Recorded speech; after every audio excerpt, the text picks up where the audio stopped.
Now I'll show you how I prepare my Chinese barbecue powder or 烧烤粉. I have with me over here 10 grams of chili powder.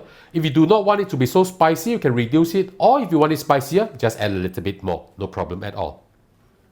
Add in 10 grams of cumin powder. Put everything in. 3 grams of Szechuan pepper powder. On the packaging, actually it reads prickly ash powder. Okay, it's the same. So just pour everything in. This for the numbing effect.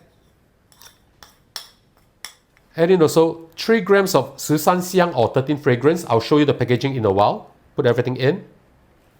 This is how the 13香 packaging look like. You can get this from any Chinese major superstore. I think it's available in NTUC and food storage also.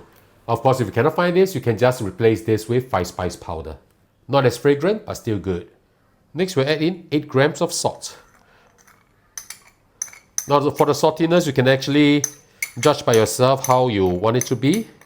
But this is how I like to be. A little bit spicy, a little bit savory, a little bit herbal taste. It's very good. So now all we have to do is just mix this up. If you cannot finish this, you can always keep it for your next barbecue that you want to use this for. No problem at all. Now, of course, if you do not want to make your own barbecue powder, you can always get off the shelf. Alright, but this is how I like my barbecue powder taste to be. So I prefer to make it on my own. Okay, so after this is done, we just set this aside and sprinkle this over the chicken when they are done. I'll catch you back in a while.